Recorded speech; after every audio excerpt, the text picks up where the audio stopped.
Hello friends, स्वागत है आपका अपना YouTube channel study with Mukesh GS में। हमने जो जीव विज्ञान का घटना चक्र का जो सीरीज स्टार्ट कर रखा था, इसमें आज का टॉपिक कोशिका, आनुवंशिकता और जैव उर्वरक से संबंधित प्रश्नों को देखेंगे। यह प्रश्न बिहार शिक्षक बहाली, 69 बीपीएससी, बिहार दरोगा और बिहार पुलिस के लिए यह प्रश्न अति महत्वपूर्ण होने वाला है। तो आप लोग इस वीडियो को जितना ज़्यादा से ज़्यादा शेयर कीजिएगा और अभी तक जो इस चैनल को सब्सक्राइब नहीं किए हैं वो सब्सक्राइब कर लीजिएगा। तो आइए चलिए स्टार्ट करते हैं। नाभिक के अलावा कोशिका के किस कोशिकांग में डीएनए होता है? तो किस कोशिकांग में डीएनए होता है? तो डीएनए जो होता है यह माइटोकॉन्ड्रिया में होता है। तो इसका आंसर डी सही है। अगला प्रश्न है,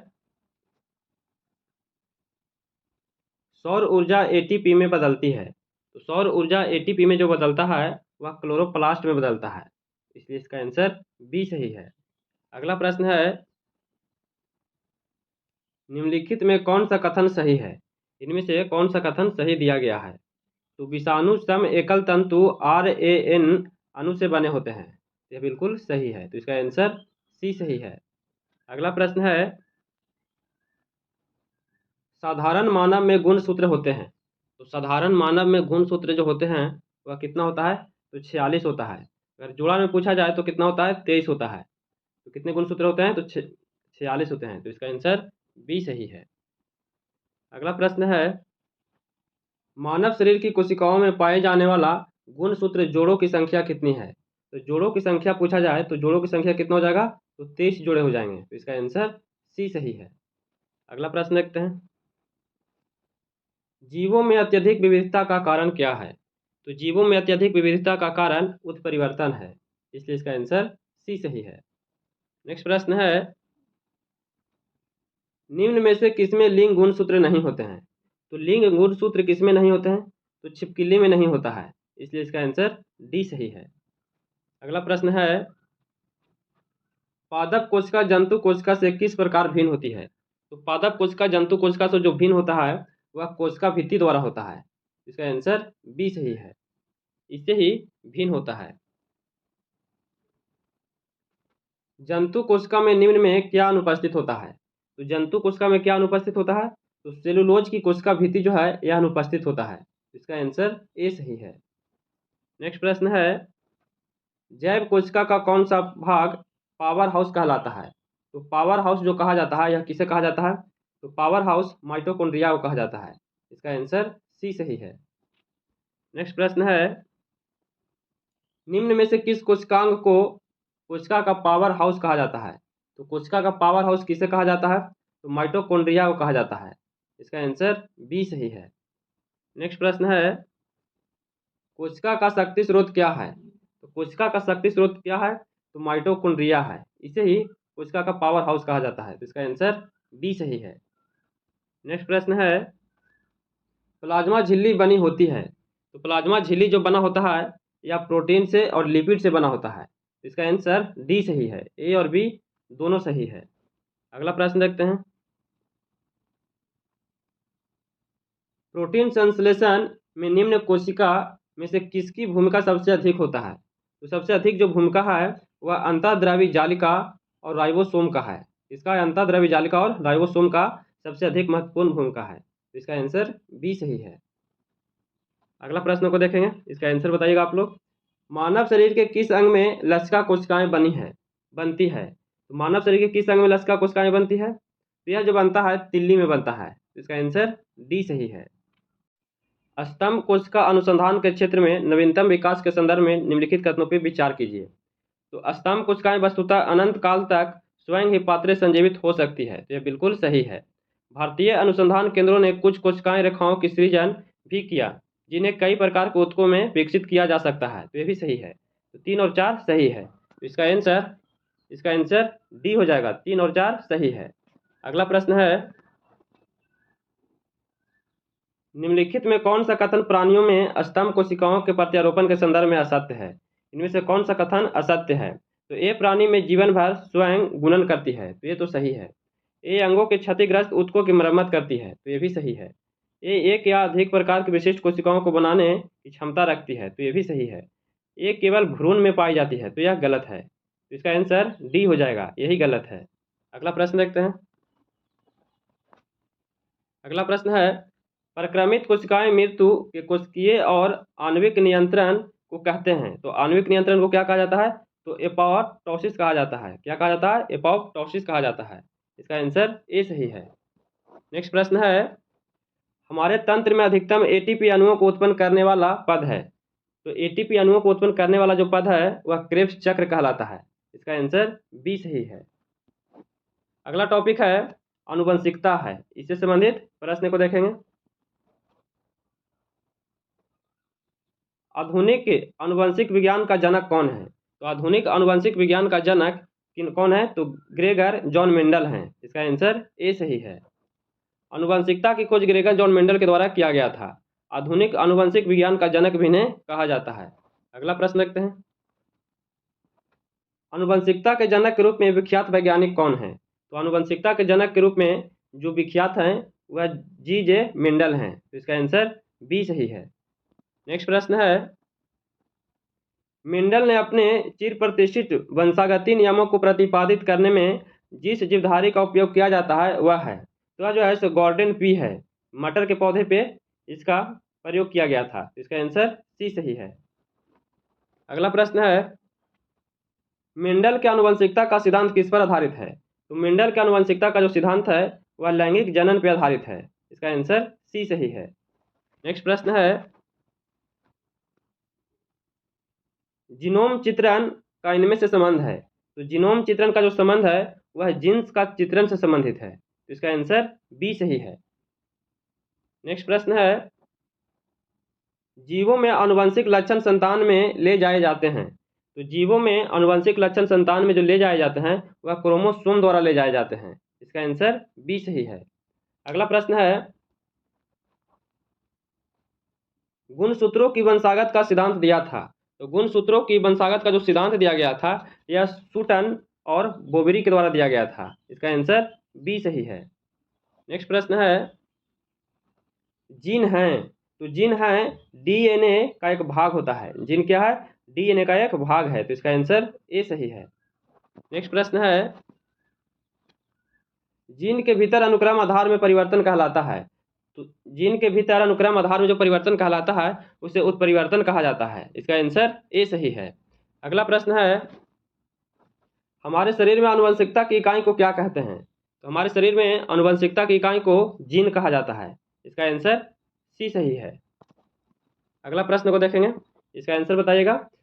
किसी भी प्रजाति में गुणसूत्र संख्या है। तो किसी भी प्रजाति में गुणसूत्र जो संख्या है वह क्या रहता है? तो वह स्थिर रहता है। इसका आंसर सी सही है। जीव कोशिकाओं में आनुवंशिक लक्षणों के नियंत्रण में निम्नलिखित में कौन सा उत्तरदायी है? तो इनमें से कौन उत्तरदायी है? तो डीएनए जो है यह उत्तरदायी है। तो इसका आंसर डी सही है।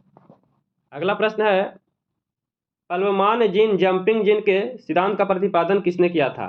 तो पल्वमान जीन जंपिंग जीन जो है इसका प्रतिपादन बारबरा मैकिलिंगटन के द्वारा किया गया था। इसका आंसर सी सही है। नेक्स्ट प्रश्न है, डीएनए में उपलब्ध कौन सा यौगिक अमीनो अम्ल नहीं बनाता है? तो डीएनए में उपलब्ध कौन सा जो है वह यौगिक अमीनो अम्ल नहीं बनाता है? तो टायरोसिन जो है यह अमीनो अम्ल नहीं बनाता है। तो इसका आंसर बी सही है। अगला प्रश्न है, डीएनए में मौजूद शर्करा होती है। तो डीएनए में मौजूद जो शर्करा होता है वह डीऑक्सी राइबोस होता है। तो इसका आंसर सी सही है। अगला प्रश्न को देखते हैं, डीएनए की खोज किसने किया था? तो डीएनए का खोज किनके द्वारा किया गया था? तो इसका आंसर ई सही है। उपयुक्त में से कोई नहीं या इसमें से एक से अधिक किए थे। तो इसका आंसर ई सही है। अगला प्रश्न है, डीएनए की दीर्घ कुंडली संरचना किसके द्वारा खोजा गया था? तो डीएनए की दीर्घ कुंडली संरचना जो है यह वाटसन और क्रिक के द्वारा खोजा गया था। इसका आंसर बी सही है। नेक्स्ट प्रश्न है, राइबोजाइम्स होते हैं। तो राइबोजाइम्स जो होते हैं वह आरएनए होते हैं। इसका आंसर बी सही है। नेक्स्ट प्रश्न है, अगर लिखित व्यवसाय में लगे व्यक्तियों में कौन से व्यक्तियों को अपनी कोशिकाओं को डीएनए में अस्थायी परिवर्तन का खतरा है? तो डीएनए में अस्थायी परिवर्तन का जो खतरा है वह एक्सरे तकनीक है, यही खतरा है। इसका आंसर ए सही है। केवल 2 सही है। इसका आंसर ए हो जाएगा। अगला टॉपिक है जैव उर्वरक है, इससे संबंधित प्रश्न को देखेंगे। निम्नलिखित में से किस किन का उपयोग जैव उर्वरता के रूप में किया जाता है? तो जैव उर्वरता के रूप में किसका उपयोग किया जाता है? तो एजोला और नील हरित शैवाल का किया जाता है। तो इसका आंसर बी सही है, 1 और 2 सही है। अगला प्रश्न है निम्न में कौन सा जैव उर्वरक के रूप में उपयोग किया जाता है? तो जैव उर्वरक के रूप में राइजोबियम, नील हरित शैवाल और एजोला का किया जाता है। इसका आंसर उपयुक्त में से सभी का उपयोग किया जाता है। तो इसका आंसर डी सही है। अगला प्रश्न है निम्नलिखित में कौन सा एक जैव उर्वरक का स्रोत है? तो जैव उर्वरक का स्रोत किसका है? तो एजोला का है। तो इसका आंसर सी सही है। अगला प्रश्न को देखते हैं। निम्न में कौन सा एक जैविक उर्वरक है? तो जैविक उर्वरक जो है वह क्या है? तो एजोला है। एजोला जो है यह जैविक उर्वरक है। तो इसका आंसर डी सही है।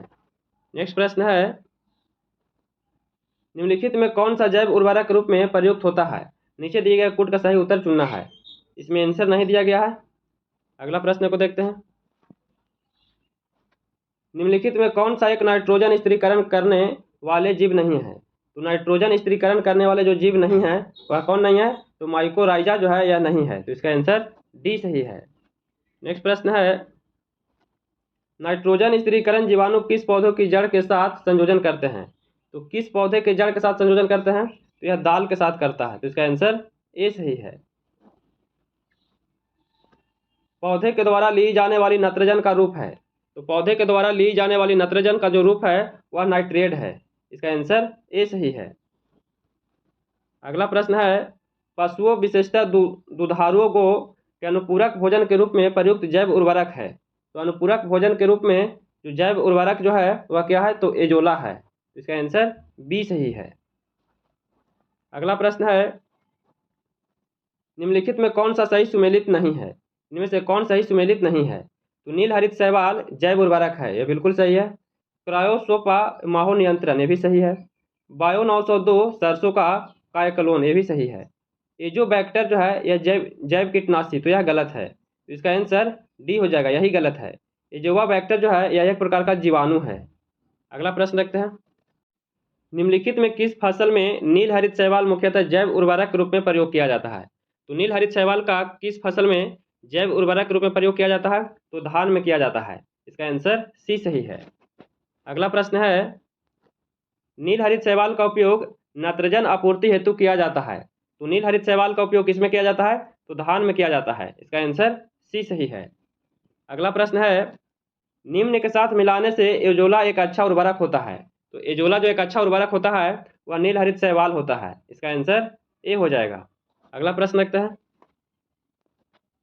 एजोला बधुआ जैव उर्वरक के रूप में प्रयोग किया जाता है क्योंकि इसकी एक सहचारी है। तो इसका एक सहचारी जो है वह नील हरित शैवाल है। इसका आंसर ए सही है।